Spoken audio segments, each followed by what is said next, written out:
Vous écoutez Radio Lomé, il est 12h30.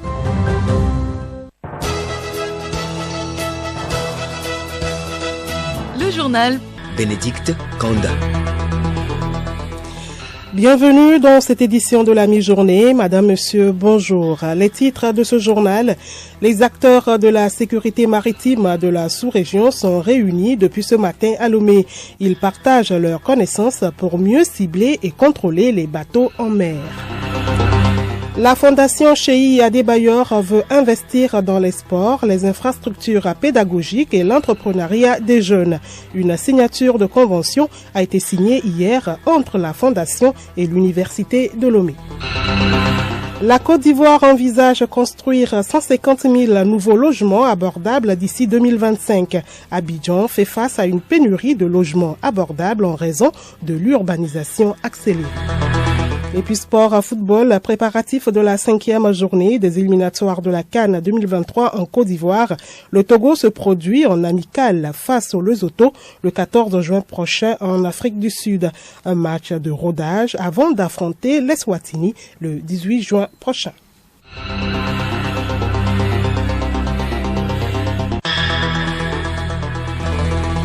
radiolomé.tg.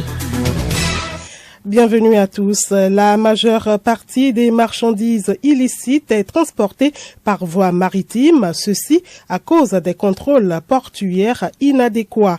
Dans le cadre du programme des flux illicites globaux de l'Union européenne, le projet de coopération portuaire SICOP phase 5 travaille avec les autorités compétentes face au fléau. L'objectif visé, améliorer géographiquement et techniquement l'efficacité du réseau de renseignement maritime et de contrôle maritime, d'où l'atelier sous-régional ouvert ce mardi à Lomé. Odette Spira.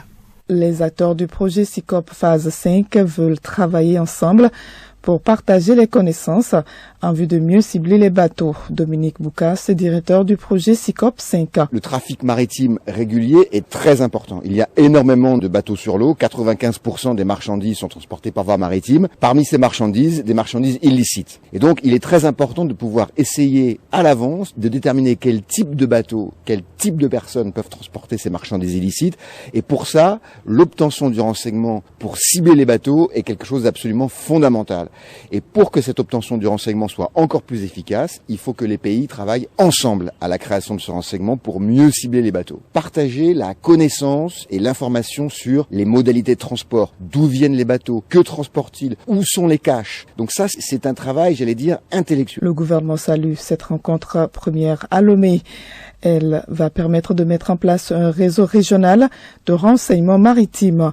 Pen Larrey, chef de cabinet ACM au Conseil sur la mer. Je salue la tenue de cet atelier du projet SICOP qui permettra aux participants de mettre en place les unités de renseignement maritime sur les défis actuels du trafic maritime illicite. Cet atelier permettra également d'informer les participants sur les outils et les services de traitement du renseignement maritime, de les sensibiliser sur le trafic illicite des bois dans la région, de renforcer des capacités des membres de l'unité maritime de renseignement et enfin de créer des réseaux régionaux connectés à des agences partenaires pour l'assistance. Le projet est financé par l'Union européenne. Il a démarré depuis 2010. La phase 6 du dit projet va bientôt également démarrer. Odette Pira. Le Togo renforce sa coopération transfrontalière dans le domaine de l'eau et la gestion durable des ressources en eau partagée. Après son adhésion à la Convention sur l'eau en 2021, le gouvernement valide la stratégie et le plan de mise en œuvre de cette convention. Juliette Camdet. Disposer de ces deux outils marque le point de départ de l'application de la Convention des Nations Unies sur la protection et l'utilisation des cours d'eau transfrontières et des lacs internationaux. Dr Komlan Sangbana, chargé des affaires juridiques au secrétariat de la Convention sur l'eau. Nous avons plusieurs enjeux qui se posent au niveau du pays, que ce soit sur les questions de qualité de l'eau, le besoin effectivement aussi de renforcer la coopération sur les eaux souterraines qui sont une part importante des ressources en eau, donc développer des cadres efficients à cet effet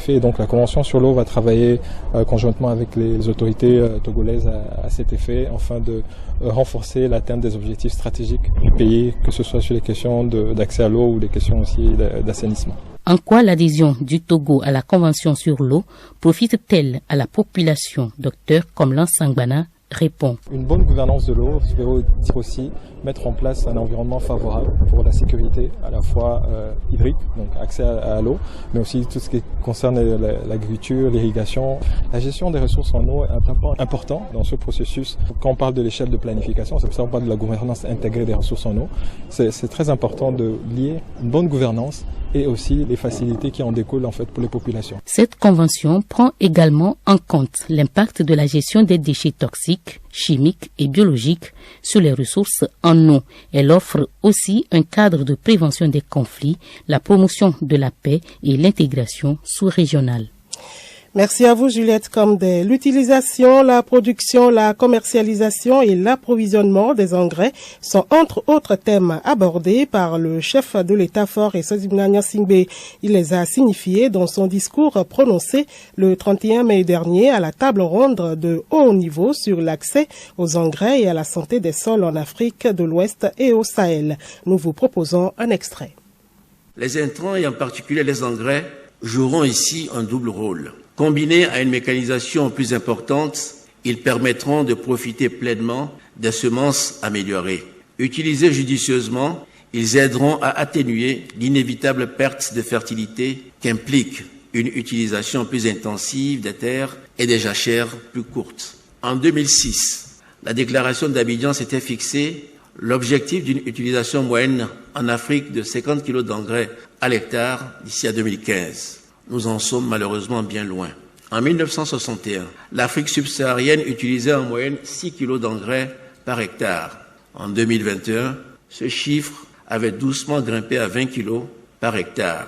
Si aucun pays de la sous-région ne possède à lui seul les clés d'une filière complète des engrais, collectivement, les richesses de l'Afrique laissent entrevoir la promesse d'une production souveraine d'intrants grâce au gaz naturel et aux phosphates. Nos instituts de recherche, en partenariat avec les unités de production, devront travailler ensemble au développement d'un savoir sous-régional sur la préparation et l'utilisation d'engrais adaptés. Enfin, l'approvisionnement et la commercialisation. Une fois produits, ces engrais adaptés devront être transportés et diffusés à travers la sous-région. Et parlons justement de la production d'engrais. Le Togo va bénéficier de l'expertise et de la technologie du groupe marocain OCP, l'Office chérifien des phosphates, dans l'implantation d'une usine de fabrication d'engrais. Des précisions avec Nana Nanfam, directeur général de la CAGIA, la centrale d'approvisionnement et de gestion d'intrants agricoles. Plus qu'un atout, nous allons dire que c'est une grâce que le Togo soit aujourd'hui parmi les quelques rares pays producteurs de phosphate. Il y a déjà un certain nombre de mois que le gouvernement a lancé donc un partenariat des pourparlers avec des partenaires pour aujourd'hui obtenir très bientôt, nous l'espérons, la production d'engrais chez nous.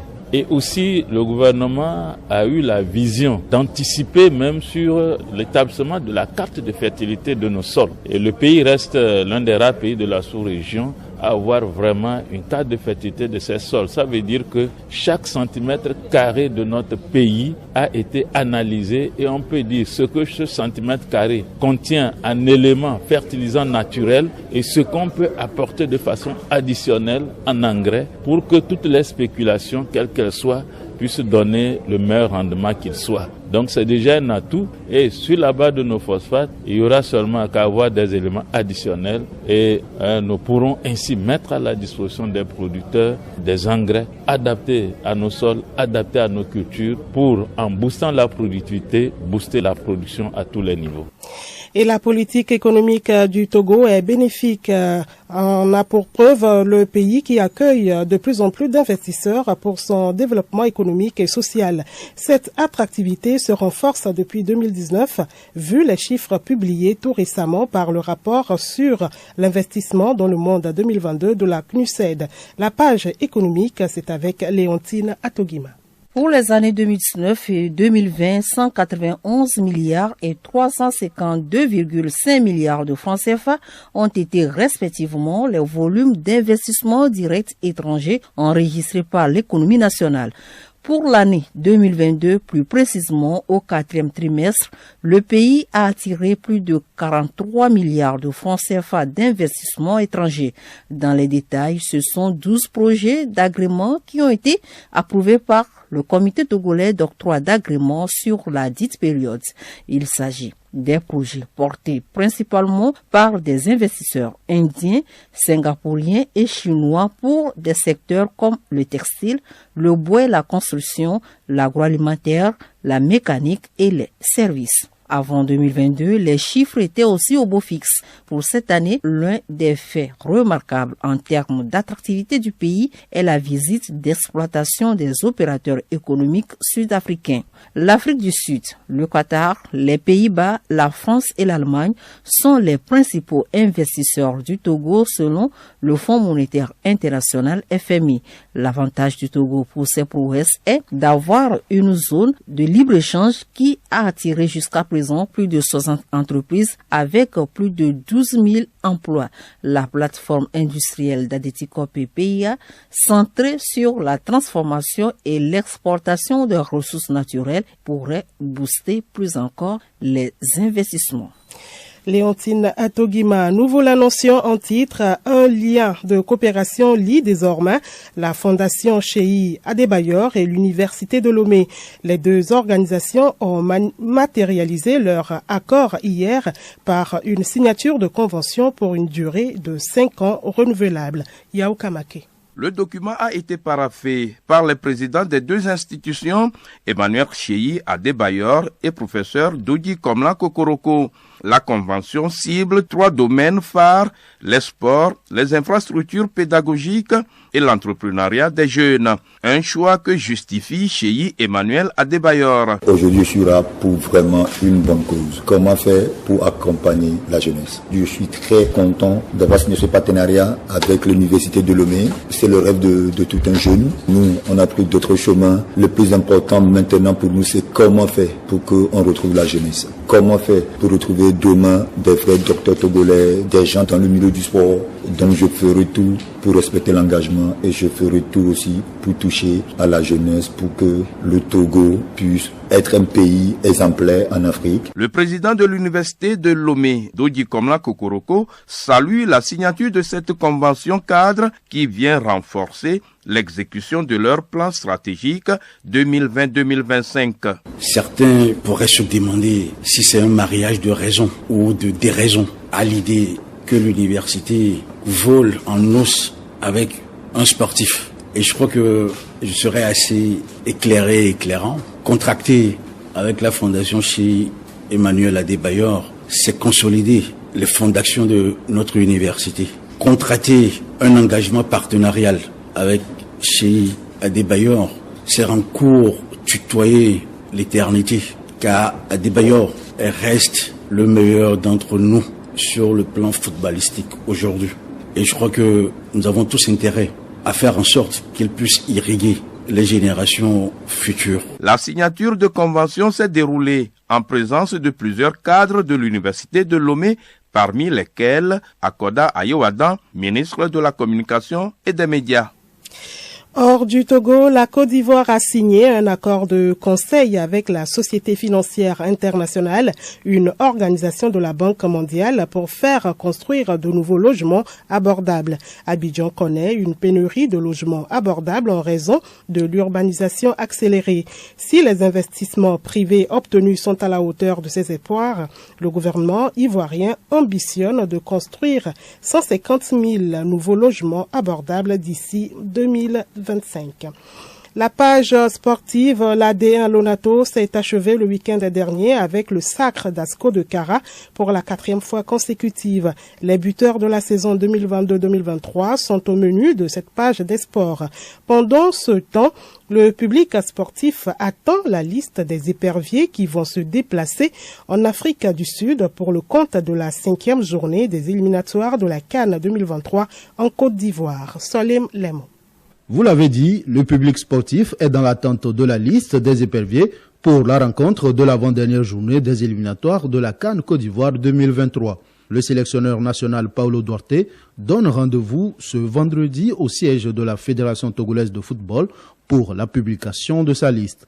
Après cette publication, la délégation togolaise sera en terre sud-africaine pour préparer le match face à l'Eswatini.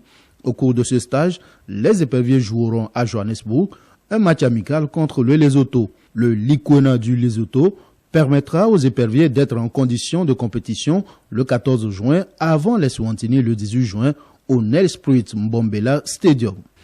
Le championnat D1 Lonato, saison 2022-2023, appartient désormais à l'histoire. C'était le week-end dernier, à la faveur de la 30e journée, qui a connu le sacre des Condona de la Cosa comme champion du Togo. Le club a terminé champion en étant invaincu. Ce sacre des jaunes et noirs est passé par la bonne forme des attaquants. Au terme de la saison, Justin Wio Poroweyo Yere d'Asco de Cara termine meilleur buteur avec 17 buts.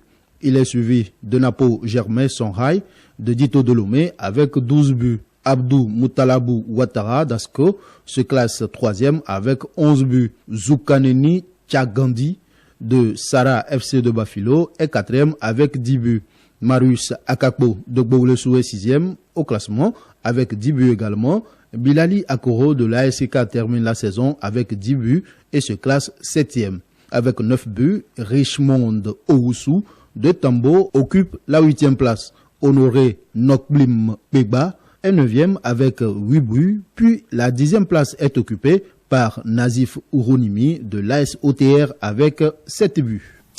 Et l'information insolite avec cette belle histoire d'amour pour terminer. En Angleterre, un couple se marie 60 ans plus tard après avoir été séparés par leur famille. Ils sont tombés amoureux en 1963 alors qu'ils n'avaient même pas 20 ans. La famille de la jeune fille était contre leur union. Le projet de mariage est donc tombé à l'eau. Les deux tourtereaux ont refait leur vie chacun de leur côté. Les choses ont basculé en 2015 après le divorce de l'homme. Ce dernier a décidé de retrouver Jeannette, son amour de jeunesse, mais cette dernière était toujours mariée. Ils se sont de nouveau fréquentés en 2017 après la mort de l'époux. Puis, un an plus tard, ils ont vécu ensemble. Le septuagénaire lui a refait sa demande en mariage en 2022 et les noces se sont déroulées le mois dernier.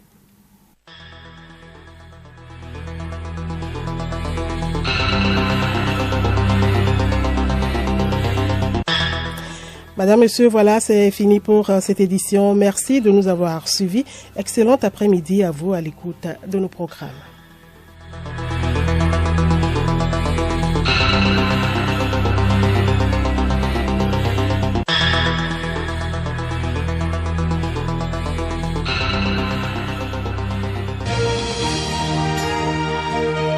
Radio Lomé, boîte postale 434, email radiolomé@radiolomé.tg. radiolomé.tg. Radio Lomé.